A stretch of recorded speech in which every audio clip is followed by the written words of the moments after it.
Okay? May nagkukulit dito. Fake news daw yung sinabi ni Sec Remulla, ni OMB Remulla. Dalawa po ang sagot dyan. Ma'am, okay? Kahit sabihin ng ICC spokes, kung ongoing ang paglilitis o paghingi ng warrant, maaaring subject to confidentiality pa yan, number one. Number two, dyan, ay pwede rin naman nating sabihin na fake news si OMB Boying.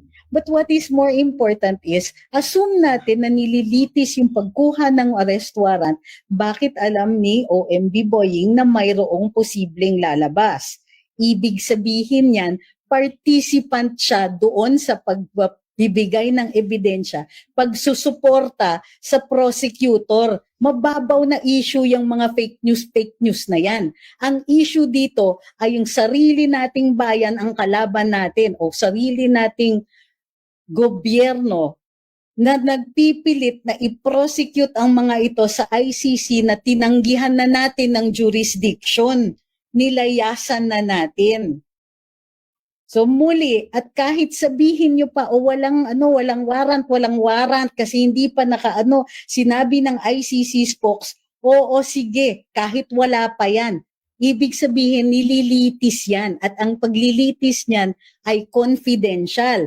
Pero kaya yan alam ni OMB Boying dahil participant ang Philippine government sa paglilitis kay PRD at sa mga mamamayan natin na isinusuko natin sa jurisdiction ng ICC na matagal na nating tinanggihan, tinalikuran at pinawalang bisa dito sa Pilipinas.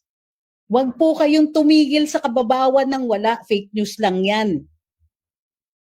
Huwag po tayong yan ang diversion. Yung fake news na ganyan. Sinasabi ni Sec Remulla, in-acknowledge nga ni Bersamin na kung sakasakaling may warrant yan, hindi yan basta-basta ma-serve.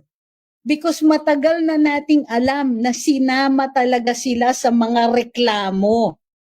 Kahit sabihin yung wala pa yan, hindi pa yan lumalabas ngayon.